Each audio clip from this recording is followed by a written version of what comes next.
I'm trying to click the live button endlessly, Luke. There we go.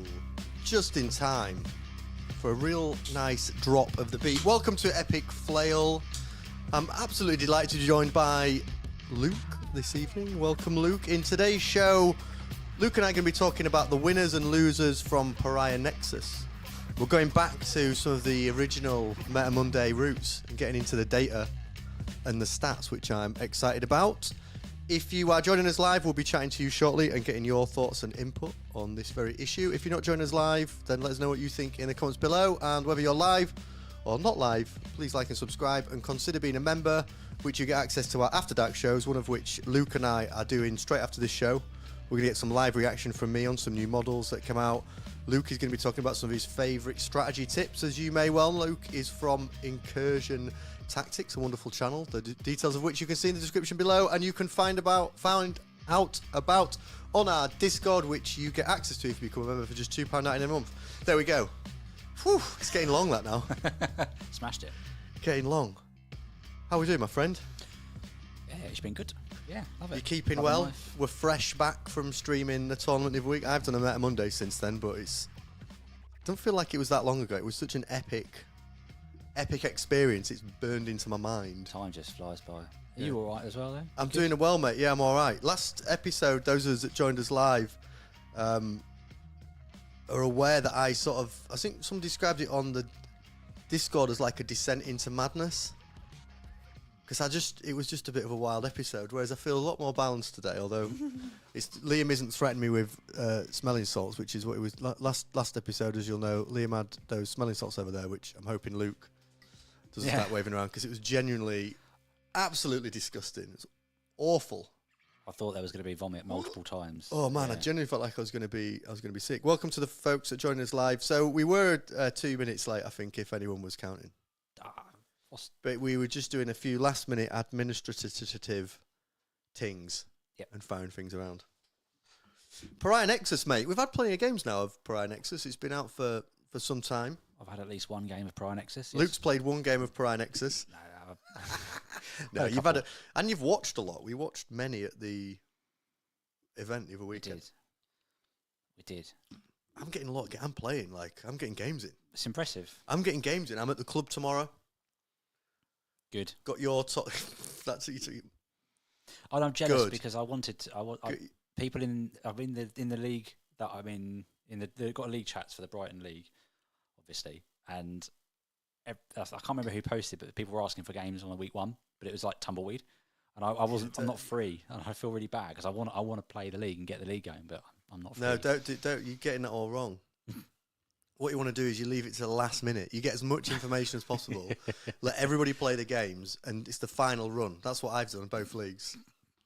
That's actually more because I've been busy and trying to squeeze the games in. On the After Dark, we'll chat about the leagues a bit. We'll maybe make some predictions for the different leagues. Should we dare do that? Let's do that. Let's do that. Well, Luke and I in the After Dark will make a prediction for every league in Brighton. I've had a bunch of games of Pariah Nexus. What we're going to do in this show is we're going to talk about some of the factions and the winners and the losers, and we'll speak to you guys, let you know what you think in the chat. But I've been really impressed with it as a set of missions and rules. I think it's definitely helped me have better games. Nothing to do with the fact that I've stopped playing Knights at the same time as playing Grey Knights, which is just like the dream. Yep.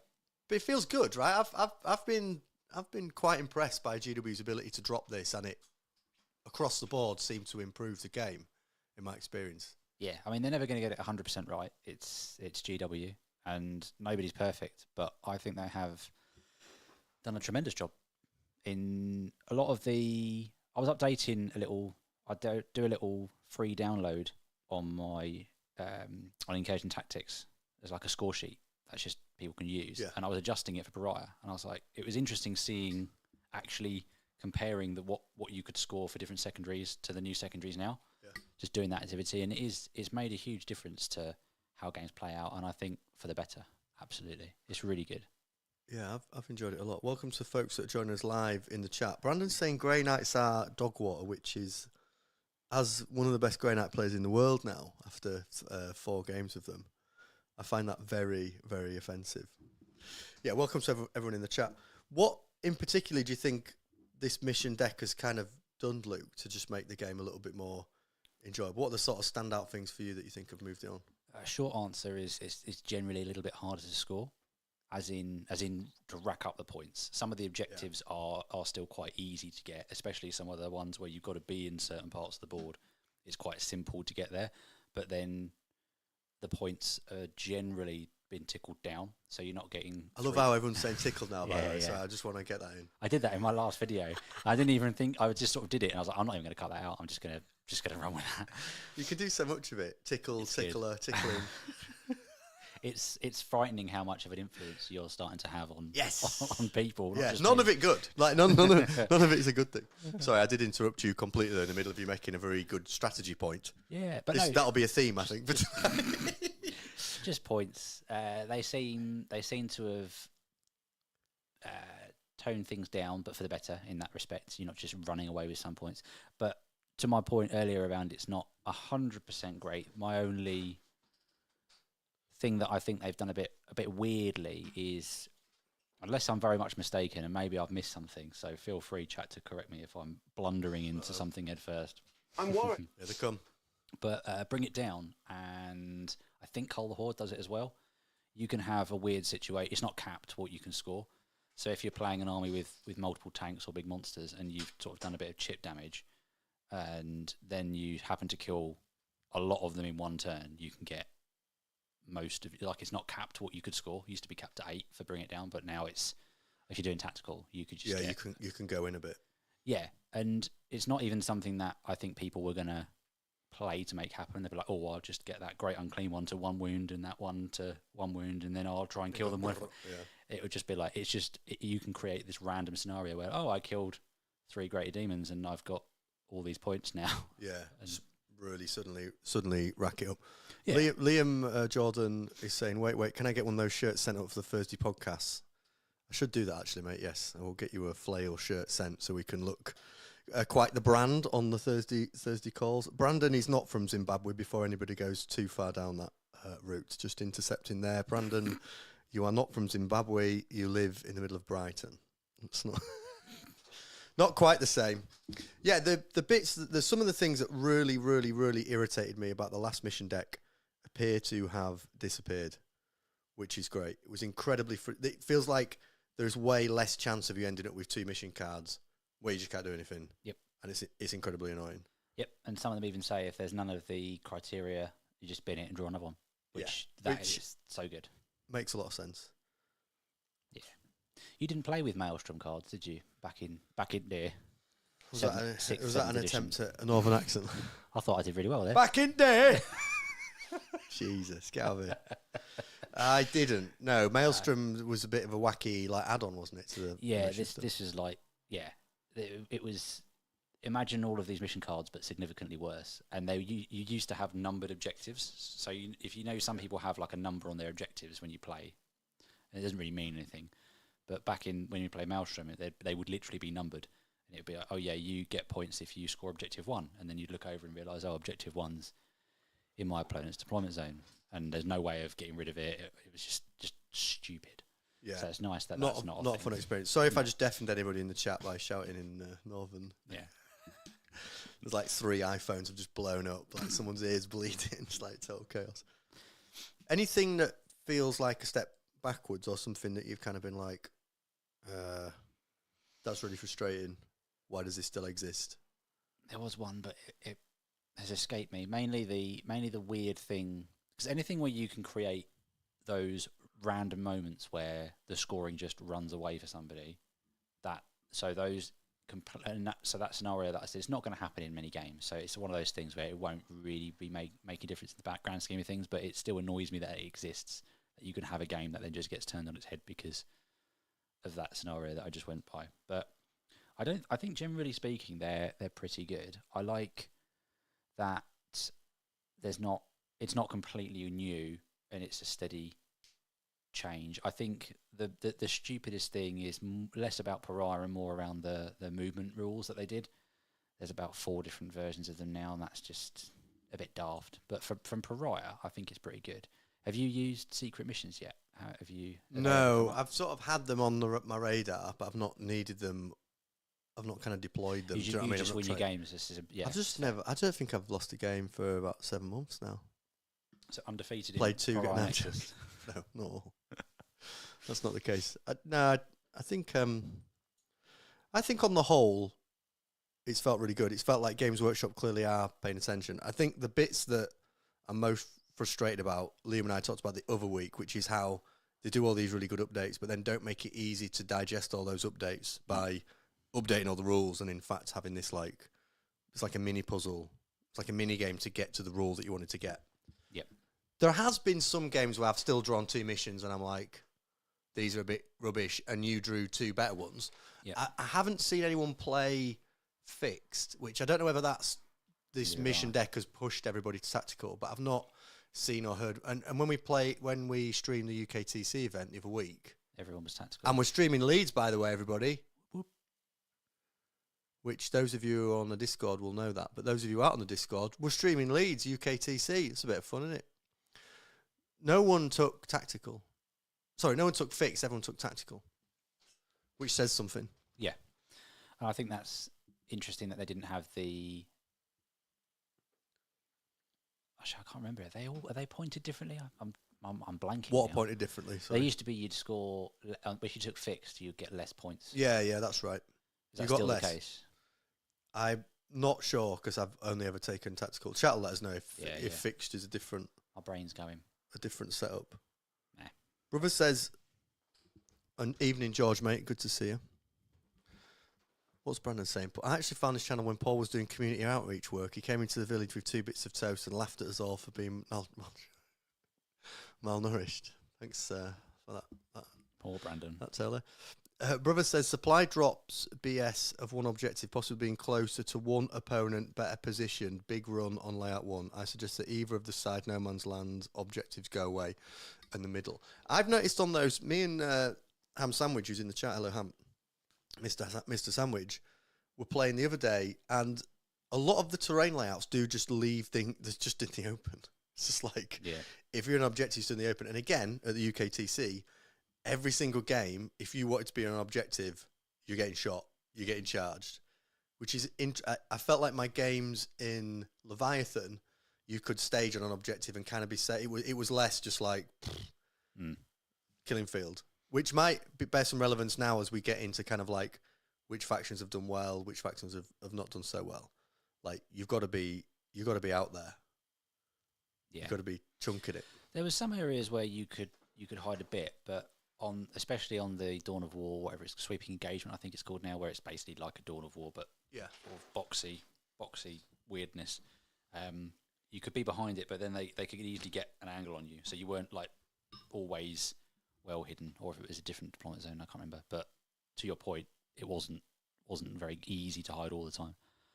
So yeah, 4 for the Fixed, 5 for tactical. Yeah. Yeah, Louis, welcome, mate. Good to see you in the chat. Louis was streaming Leeds. You'll be happy to know that, I'm sure. He tunes in and goes to many events. I think that's a good point that Louis makes as well around the deploy, teleport home has gone, and just in general that it's not often you get the 2 easy options with unless you go against something like Green Tide where they give away Cull the Horde and Assassinate just for existing, and then you can go, okay, I'm just going to destroy your army and then win that way. I also enjoy the focus on battle line, which again we'll talk about in a second with the winners and losers. I like lists that have to go into their battle line rather than just like, what is battle line? Like why does it even exist? What really is the point? Whereas this mission deck does feel like if you're going to take a good list, you've got to consider your battle line. You can't just sack it off for other fun stuff. You really didn't look at the list that I shared earlier then. There's no battle line. Spicy. George says, lads on tour in Leeds. I'm going to be on my best behaviour in Leeds. Telly Novelli's helping me out, and I'm going to be on my absolute best behaviour, I promise. I was on my best behaviour at Sheffield. Yep. Thank you. Yeah, you did a fine job. What have I just knocked over? Oh, no, sorry, I'm just kicking stuff into you. Right, my friend. Winners and the losers. Give us a winner. Give us something that you feel, a list or faction that you feel has come out of this and is having the time of its life. And I've got the wonderful website statcheck.com, where we can have a broader look at what the meta has looked like since the launching of the Pariah Nexuses. Leads. Nexi, plural. Pariah Nexi. Yeah. It's a little Alan Partridge reference there for anyone who... Was it? And I didn't get it. I love Alan Partridge. Oh, you know, where he talks about Lexus and he says Lexi, plural. It's a very super niche reference. It's very niche, but I don't mind it at all, mate. I love a bit of Alan. Right, go on. Who do you think who's come out well from Pariah? What the factions that you've got your eye on? Are you asking me or the chat? No, you. Oh, me. Cool. Yeah. For some reason I thought. Well, I'm the chat. I'm always asking the chat. Always asking the chat. We're mentally linked. We're in a constant. I think biggest winner GSC. They're storming it at the moment. They're absolutely not. Let me get the stats. Don't fake news. Fake news. This is exactly what the Imperium wants you to believe. And I'm here to tell you that GSC, absolutely. The four-armed Emperor. No. They can get in the bin. No, I know. It's their current win rate. Yeah. They're in the sort of problem bracket, aren't they? I think it's something obscene, like 13%, something like that. Real bad. But we're not the worst, I don't think. I just clicked and messed it up. No, I think Blood Angel's doing well. Blood Angels are pretty solid and terrifying, fast, and good at punching you in the face before you're even aware what day it is. So I think Blood Angels are a real winner. And I think that comes down to their mobility. If they're whizzing around, so you've got infantry, jump infantry basically, are really strong. If you look at every Orc list, most people are running 2 to 3 units of Storm Boys, and that's because you've got a unit that can move through walls and just yeet 12 inches and a bit with an advanced roll as well if needed, especially if they're battle line. Obviously, Storm Boys aren't battle line, but you might have some assault jump infantry types that get battle line depending on factions, blah, blah, blah. So yeah, that as a unit choice is really strong. So if you've got access to something like that, like Sisters do as well, also benefiting really well. So fast moving infantry. Oh, everyone's saying the stats checker, and I mean they have got some games of Pariah Nexus, but I'll just not share it. Yes, George. Bye, Liam Jordan. Sweet to see you, my friend. Meta Monday, I'll get yours up, mate, if you've done it yet. If you have, let us know in the chat and I'll plug. Yeah, Meta Monday's and share. All right, I'll jump to yours in a second then, mate, and we'll go through your list. The thing I've noticed in Pariah Nexus, a huge winner, a Dakari with some of the absolutely insane, here's how I'm going to get out this transport. And I know that's not in the mission deck, but I associate it with Pariah Nexus because obviously the balance update has come basically hand in hand with it, and they've obviously done the balance data slate. To see it as the same. Yeah, because there's no way they've done over. I mean, it is Games Workshop, so who knows? But they shouldn't have done those things in isolation. So like all the changes that have come together, they should have like a broader idea of what's going on. The fact that the stupid pivot thing, I'm sorry, Dakari players, of who there are a number in the chat, the fact that you can move the things up sideways and then do some stupid, I'm going to swivel it round and we're all going to jump out the end of the pointy thing. Anyone who thinks that is okay is a Dakari player that is maximising it. Yeah. Super simple fix. 3 inches of the base. Just use the base. Yeah. They've all got the same base. 3 inches of that. I've never been a fan of how vehicles, it's always been like, oh yeah, measure to the hull. I don't know what the resistance is to just put stuff on bases. Here we go. I've got Meta Mondays up. I've started Meta Monday versus Stat Check. So Stat Check does amazing work. I'm more the fast first set, mate. You do an absolutely cracking job. I just thought I wanted to look at, like, in my head, I thought they'd had all the results on, so I wanted to look at like a big picture zoom out thing. But we will go through yours as well, my friend, because you absolutely smash it, and you're much appreciated. Yeah, the Dakari, come on, Tom. Tom is Hampshire is in the chat. Come on. It's stupid. Swiveling the model and jumping out the other end is absolutely stupid. The other thing that Tom's rightly pointed out is the Vect rule feels so much better. That is so much stronger than the old, I'm going to point at a stratagem and increase it by 1. A constant 12-inch bubble of double is rough. That is a... On the Warlord only, though, yeah? Yeah, well, the first time I played him, it was a 24-inch bubble because he was doing it on 2 of them. But we won't talk. We won't talk about that, shall we? Tom, I bet you're pivoting as well. Oh, he pivots all right. Yeah. I'll tell you now. It's some of the pivots he does on those things. I'm sure he's edited it so they're a bit longer. I mean, I'm sure he's done a bit. Do you want me to go through these? Do you want me to go through? Have you got? Go on, give me some more of your big winners, and we'll get into details. And then I'll go. Sisters. What do you think it is about sisters that are just rocking this pariah? Someone, I can't remember who it was, so I can't attribute it to a name. So someone other than me submitted a sisters list.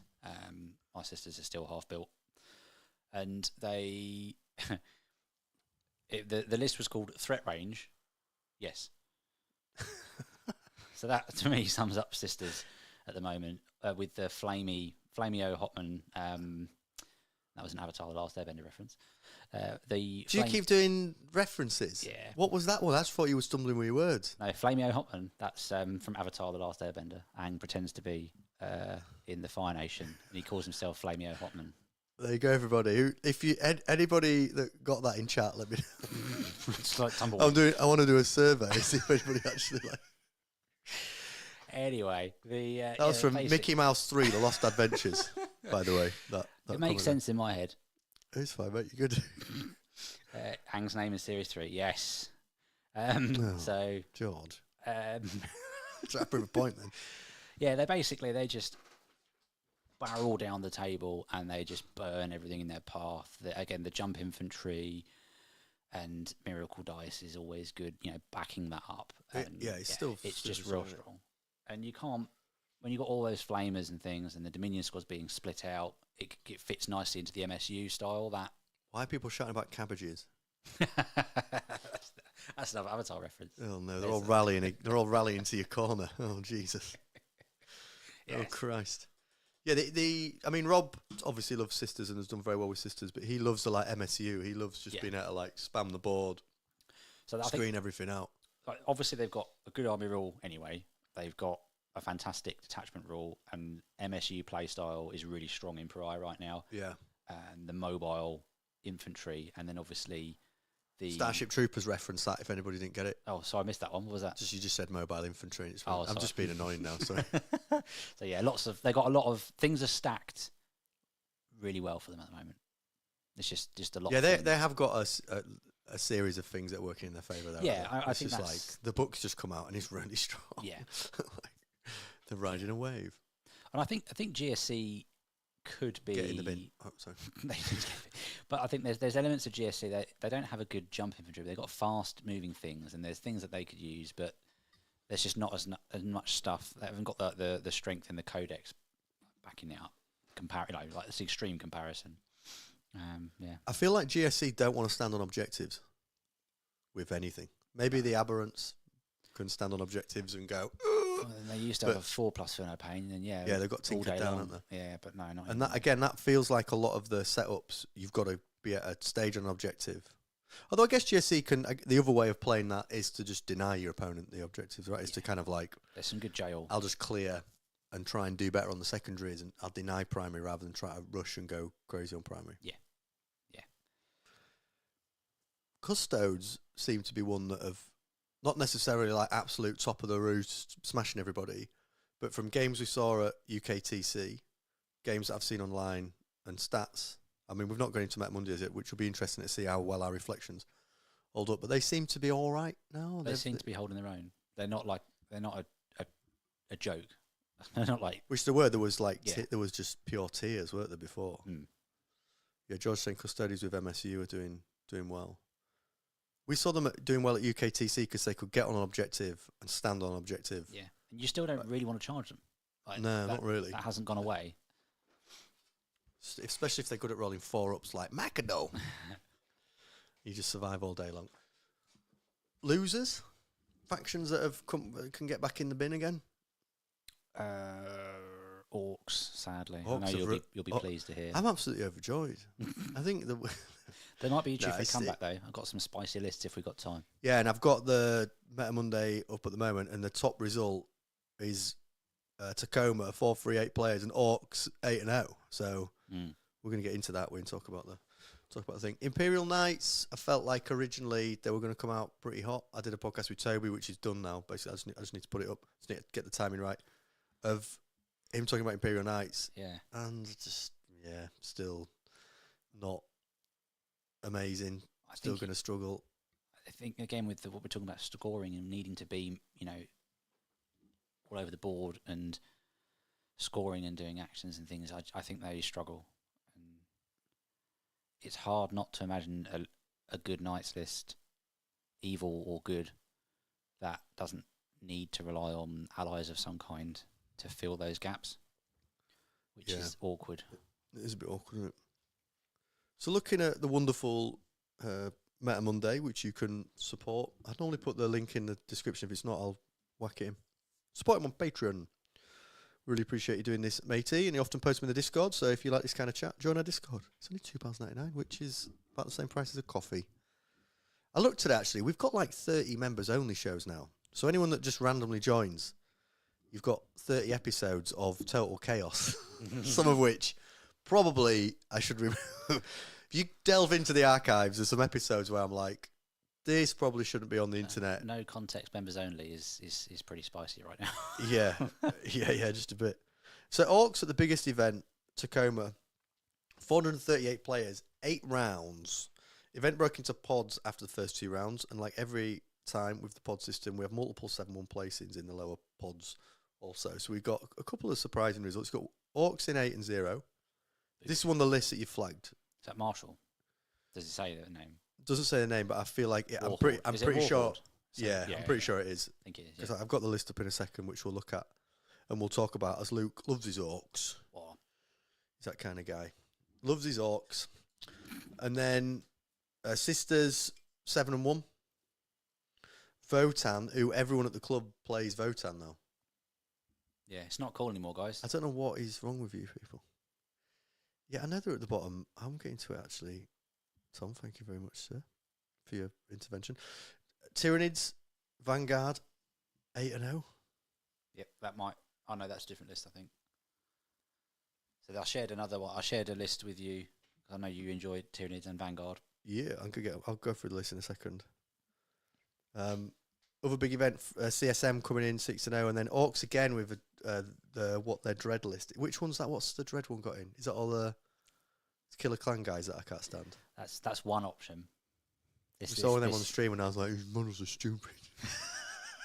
I was just moaning about them. Stupid. They're just beans, tins of beans. Tins of beans. Yeah, that's what makes them so wacky. Stupid tins of beans. You'll be pleased to hear there's no tins of beans in this Dreadnought. It's a bin. It's a tin free.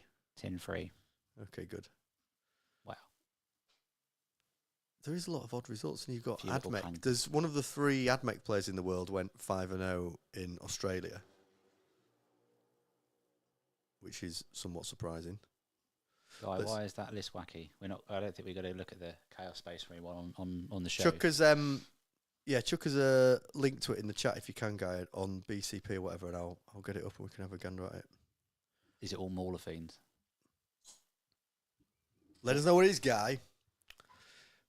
Nicholas says, I've got some words with Incursion about the in the bin rank of Shadow in the Warp. I get the idea of it not going off makes it useless, but you should have more than just one instance of BS in a game. I've got some words. You what, Luke? I didn't. Wayne's joined us. I didn't understand what you said, so I had to read it. I get the idea. Wayne. All right, matey. Everyone like, subscribe, and follow Board Stupid.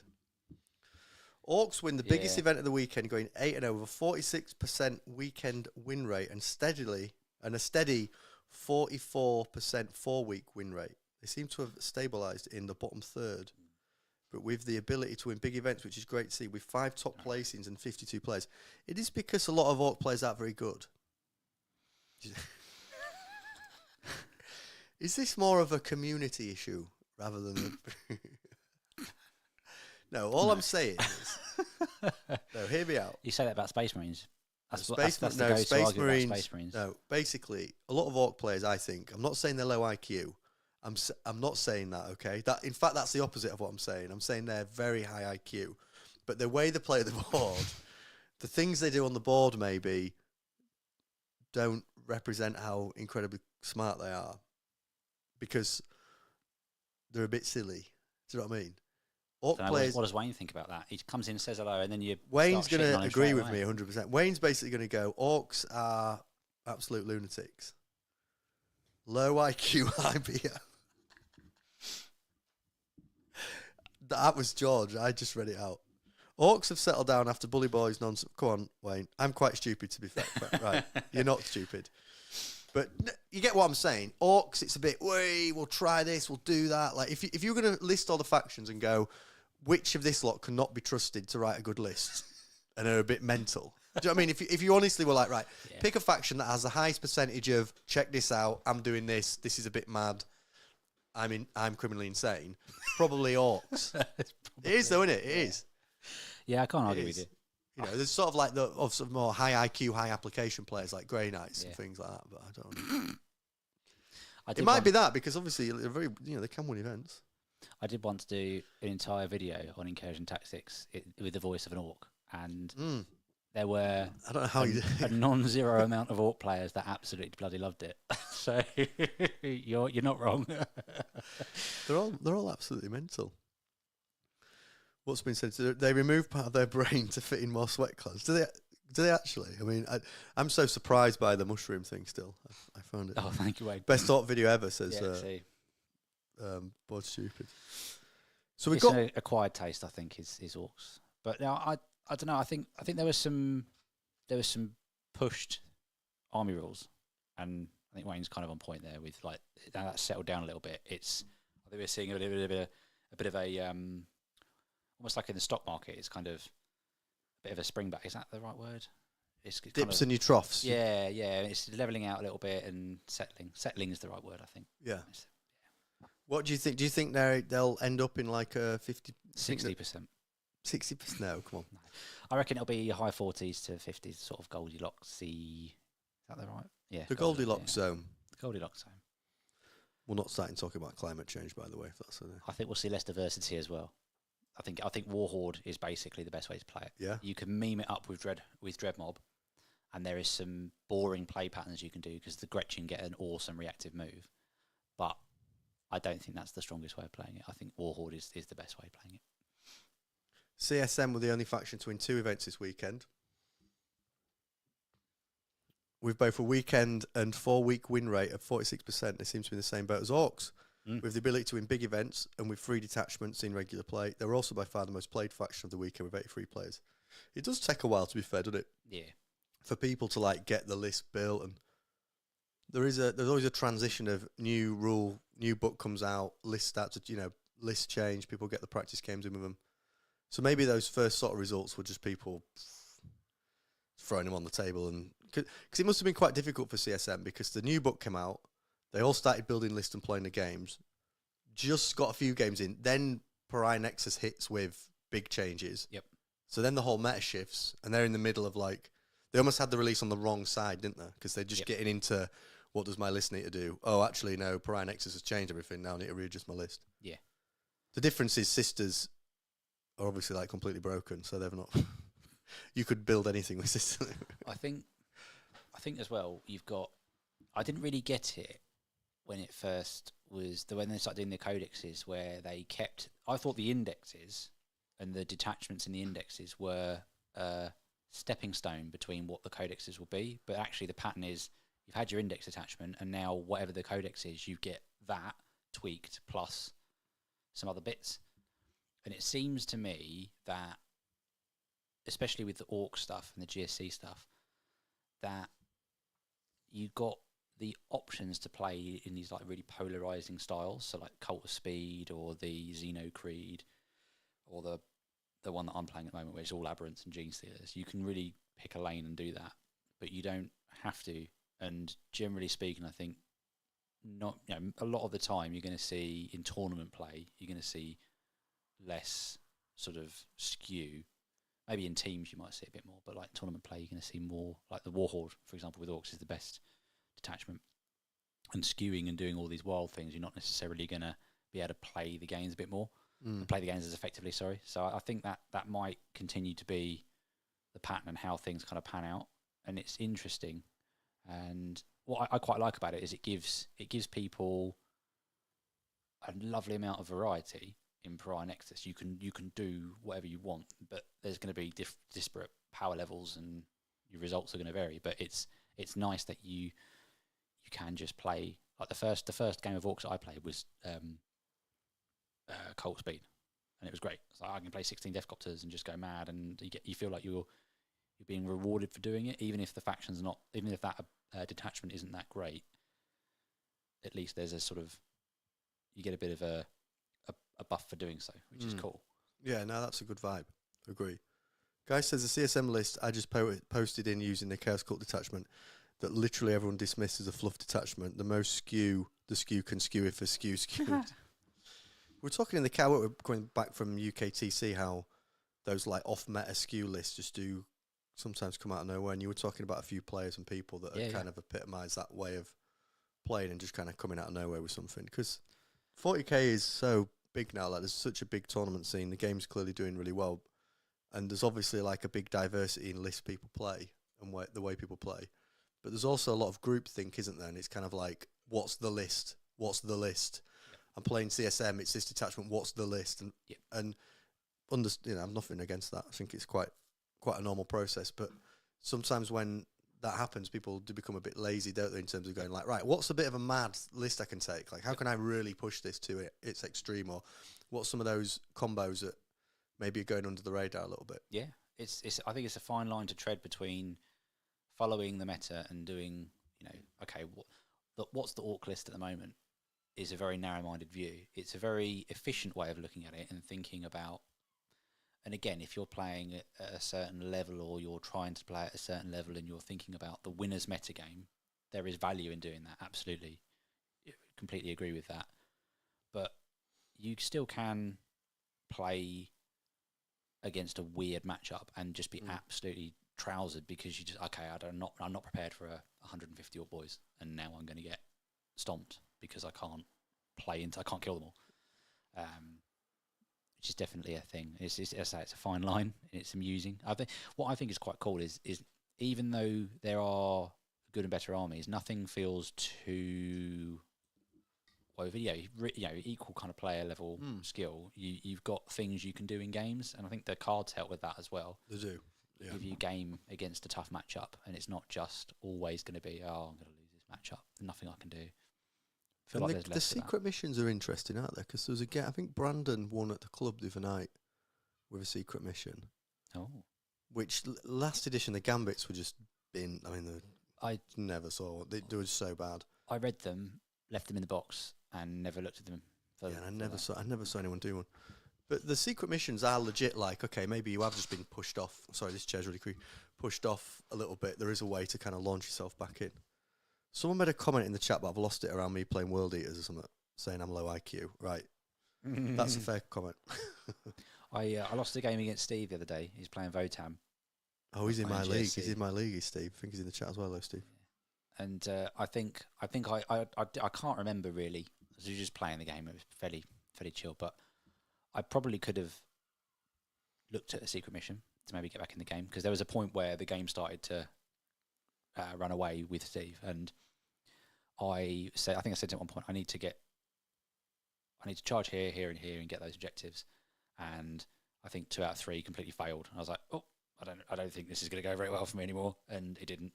But at that point, or leading up to that point, it's interesting to reflect and think, if I'd taken a step back and thought, I actually look through the objectives, because we were just having a merry old time, just playing the game and whatever.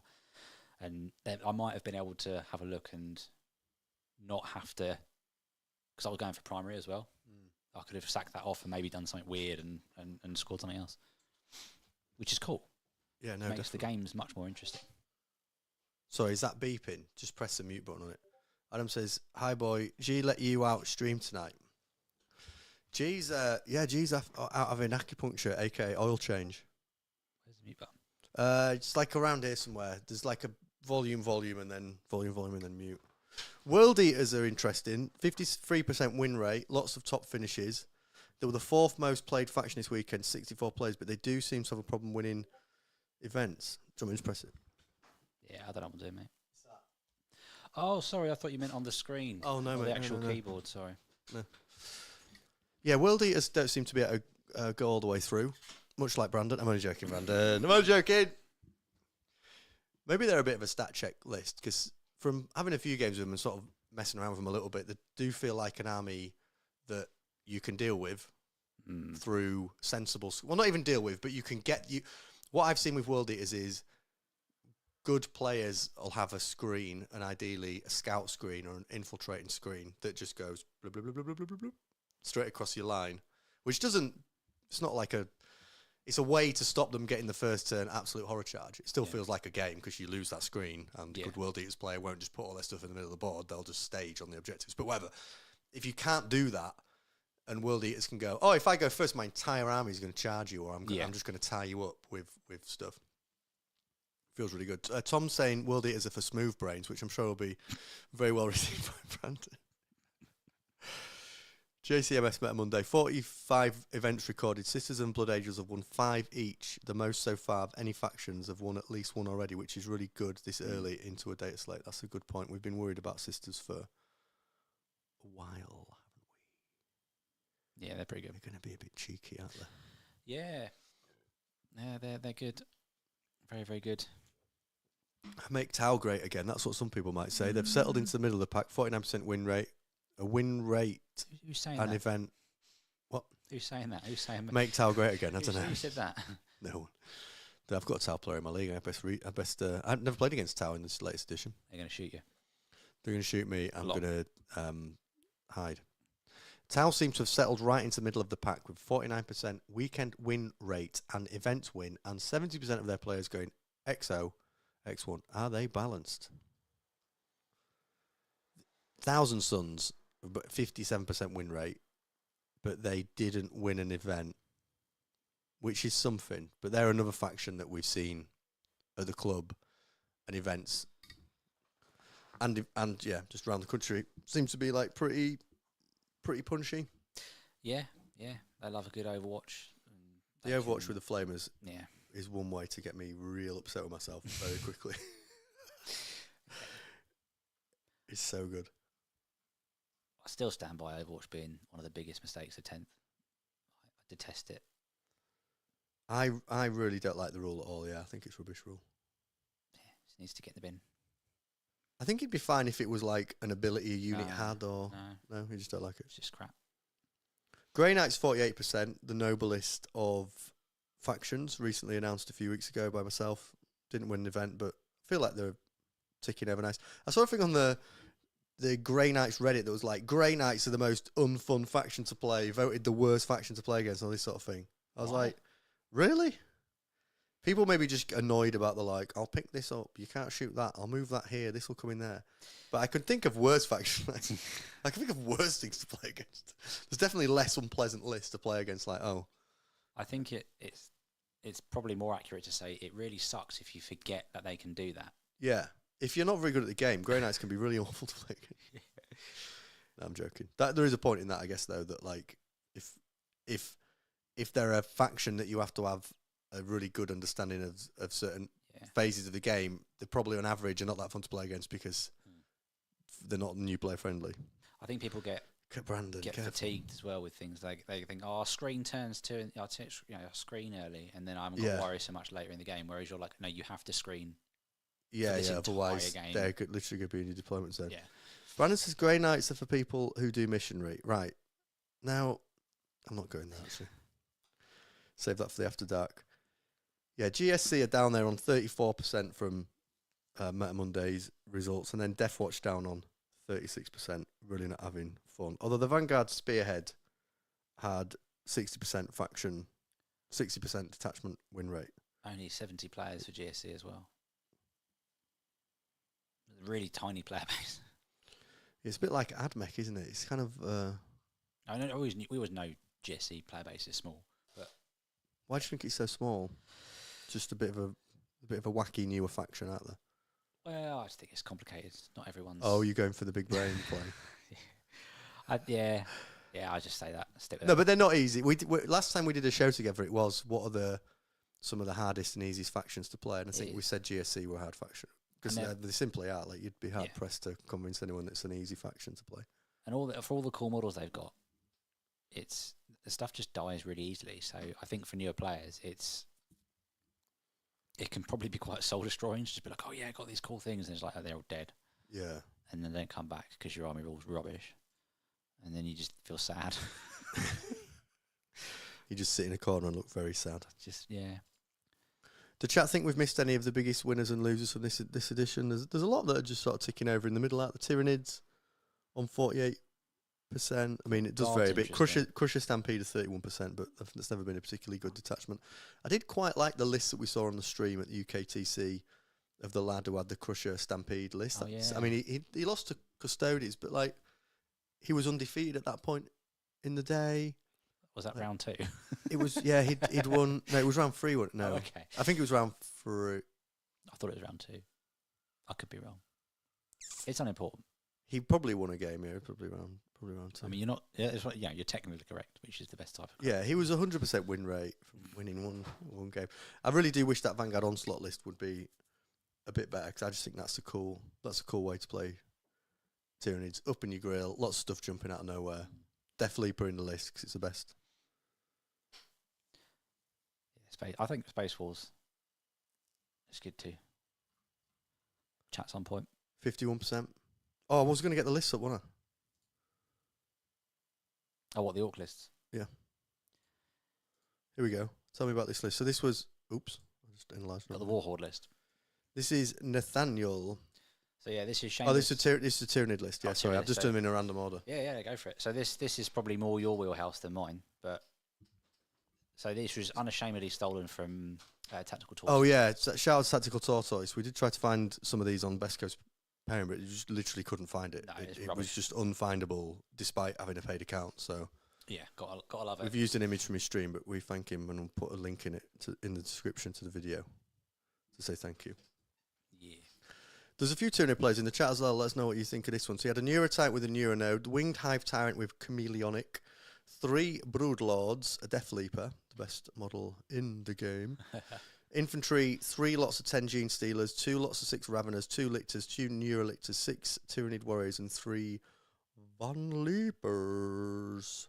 So I like how the Vanguard list has had a little buff because Raveners have now got the correct keyword, which was really weird that a super slippery, fast, jump out of nowhere thing wasn't on the... Yeah, that was very strange.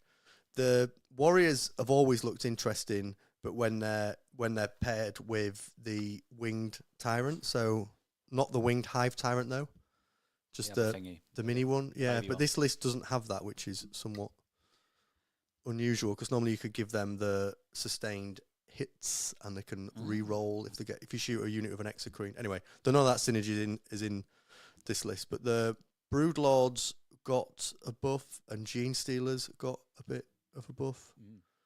He was said about a thing where you can, I don't know what the something neuro node or something or other, where the Gene Stealers can both infiltrate and scout or something like that, or you can redeploy them away. You can do some really good shenanigans with the Gene Stealers basically in combination with one of the enhancements. Yeah. Which is interesting because you can counter how your opponent's deploying if they're aggressive, or you can react basically, which seems really strong. Yeah, no, for sure. Being able to pick up and move stuff, I just think is a mint ability in the game, particularly once you've worked out who's going first, and it's not just like a deploy. Because there is an ability I think GSC had, where it was a redeploy, but it wasn't it was a redeploy when the other opponent's set up rather than when you roll for first, which feels really stupid. Yeah. Whereas the ability to pick stuff up and chuck it around once you know who's going first and second, obviously, is pretty mint. Yeah, I mean, I can't remember Well, that doesn't look like 2,000 points, to be fair. Or maybe the Gene Stealer's actually quite expensive out there. They end up being quite a chunk, and the Winged Hive Tyrant, I've seen a lot of people fall out with and not be massively keen on, partly because it's just been quite hard to hide, and the fly rules are just a bit bad in this edition. Like you look at his wingspan, like you put him safe behind a ruin, it's really difficult for him to then get out of that ruin because he's just got to fly over the top and then stand on the other side, which is a constant bugbear in this edition. In this edition's terrain rules with flying, like it's not what it used to be, is it? No, same for like models like Angron that are just kind of stood behind a ruin. Oh, wall there. Yeah, at least he's like stupid fast though, so he can get away with it. Yeah. The other list we had in here was the Orc Dread Mob. Yes. Let me get that up. That was the characters, the shock big mech with goggles, 2 shock big mechs, 3 just the names are just so stupid. I'm sorry. Guns. Mech guns, then infantry, 5 units of 20 Gretchen, 10 flash kits, 3 lots of 10 looters, and 2 lots of 5 storm boys. So not a tin of beans in sight. Not a tin of beans, the most ridiculous orc model in existence. Just 100 Gretchen. 100 Gretchen? Which have got a reactive move. So it just goes... Shit, that is literally 100 Gretchen. Gretchen all over the board. And if you go near them, they just move towards you. And I think the strat does mortal wounds as well. So you've got these Gretchen just dishing out mortal wounds and then just running and just like move blocking the ever-living bejesus out of you. So yeah, not perhaps the most fun experience. Yeah, talking about lists that are fun to play against. Yeah. But the big mech with the magic goggles is good. So I think it's ignores cover or something like that. And that pushes a unit of looters or flash kits, whatever you fancy, over the top. If you can go with both. You can definitely go with the looters. I can't remember if you can go with flash kits. I'm assuming you probably can. I've kind of overlooked Dread Mob because I don't have a lot of the models for it. So, fair. But yeah. The other one was Marshall's Orc Warhorde. I'll make it a bit bigger actually. Is this a bit more of a classic? So this is my hot take for Orcs is you're going to see lists more like this. And what we're talking about with Pariah Nexus and MSU, this is the sort of thing. So not going too heavy on characters. You got Boss Snickrot with some uppy downy, just going where he needs to be, and then just spreads of boys. I think Killrig is the interesting one here because it's basically an auto-hitting las cannon, but also it can punch you in combat as well. So it's a bit more of a points investment, less on the MSU side, but it's a unit that's really versatile, can threaten objectives and kick the crap out of stuff. It's really, really strong unit, and it gives buffs out as well. So it helps your other units punch up. So it pulls a lot of weight, and there's a bit of redundancy there, having 3, which is really nice. But the main core and the infantry, you can see it's kind of skewed heavily towards just like chunks of stuff, not too many. I think it's got a unit of 3 mega knobs, is it? It's a bit small with the writing on there. This has got 2 meg knobs. 2 units of 3. It's got 3 lots of 10 Beast Snagger Boys, 2 lots of 5 flash kits, 3 lots of 10 Gretchen, 2 lots of 5 Storm Boys, 2 mega knobs, 5 knobs, then vehicles, 3 kill rigs, battle wagon, and a truck. Yeah. So it's a nice different spread on the units. And where I think this excels in the Warhorde detachment is when you're playing an MSU style, having the exploding 6s with the Warhorde ability is really, really good because it means that you've got small units actually being able to still dish it out and not just kind of be a bit of a sponge against other targets, which is really useful. So I like this, and I think you're going to see more lists in this sort of that style. nature. Yeah, with Orcs doing well. What are the Tyranids? I'm trying to think about this like Tyranid Vanguard list because it doesn't have all the things that people got really excited about. Like it has no Exocrines in it. It doesn't have the Morlock or any of the like new big stuff in it. I guess it's just chucking 30 Gene Stealers in your face. But yeah, it seems a bit light on that. I feel like there's not all of it. I feel like there's more of it. Doesn't need guns, mate. It just needs to tear your face off. That's what that's trying to do. Yeah. And just run around the board. I think as well is if you're imagine a situation with Gene Stealers. If you're staging, it's very likely. As I think Wayne asked about comparing Leviathan to Pariah, and I think this is one of the interesting points about Pariah is, and you could apply this to the same with the Orc Warhorde list we just looked at. If you've got these units sort of staged in the midboard, threatening to punch whatever goes anywhere near them, they're also still going to be, if nothing does go near them, they're going to be very likely just to be scoring points. Yeah. So you get a lot of value, and that's one of the big differences I think out of Pariah, you get a lot of value just kind of spreading out, getting control of the board, not necessarily killing an awful lot, but trading effectively and threatening to trade effectively. If you're giving if you're giving a unit control over an area of the board and it puts people off going towards it, they can't just, like you said earlier, you walk out into the open on the objectives and think, okay, I've got this objective. You're just asking to be cleared off that objective, and yeah, that's one of the key things I'm seeing in Pariah is a lot more of that strength lying in just staging and being able to trade effectively, and you're seeing it in those types of army lists coming out. And the terrain setups that we've been seeing have facilitated that as well, because like UKTC, you could really stage onto an objective. So that again, so you could really... At UKTC, you really could set up to stage onto an objective. Telly, just before we jump onto members only stream, Telly says, what a guard looking like in Nexus. Well, you played guard. You played me with guard the other night, didn't you? I did. Sorry, someone was saying no snow boys. So yeah, the list is. Oh yeah, these trash. Awful things that you had on the stream. Well done, TTV. We're getting the streams back, by the way. I've got I called it the Tim off, but it's not the case. It's a Tim versus. We've got Tim v Tom. We've got a Tim Tom. Tim Tom. We've got a Tim Tom. Not this Thursday. The Thursday after. I imagine that'll be Dakari against Marines. Most likely, yeah. But that'll be a bit of fun. Not this Thursday, but the Thursday after. Join us live for a 40k stream Thursday night.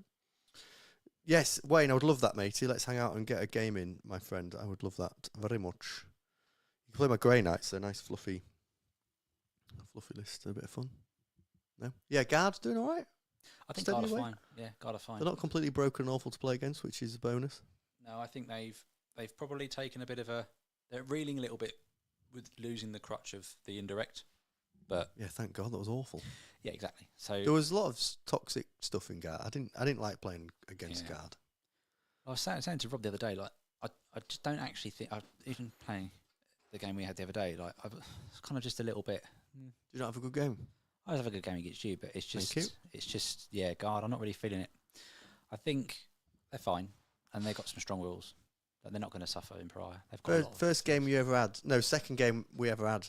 First game we played was at the club when I just played a league. First time I met you, we just randomly played in the league. Oh, yeah. Second time I played, you came around here, you had a guard list that just sat in your deployment zone, just shot with indirect all game.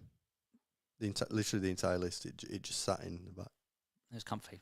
You're like hitting on twos? Like, what with indirect? 3 rolling ones. I was like, yeah, this is great.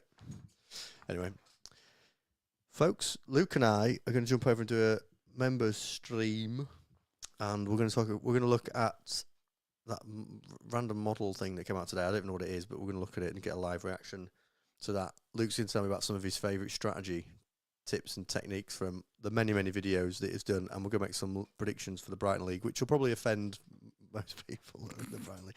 No, we won't be offensive, I promise. Right, appreciate you folks watching us live today. If you enjoyed the video, please like, and if you don't subscribe already, please consider subscribing. If you want to access our Discord for just all our channels chatting about 40k and Old World and memes and a whole bunch of other stuff, then consider becoming a member. You also get access to about, how many did I say earlier? So like 30, no. 500? 500, it's not 500. I think there's like 30 videos. There's loads of now. Videos, yeah. There's loads of member-only videos now, basically. Yeah, I think there's like 30 videos. So anyone who joins now, you go back and get like 30 episodes of us being absolute mad lads and daft, like I said earlier, some of which probably shouldn't be on YouTube, but they are. I'll take them down. Luke, join you on the members only show in a second, my friend. Thanks so much for watching. Luke, thanks for joining us live, and we will be back on Thursday for another live stream. Nice one.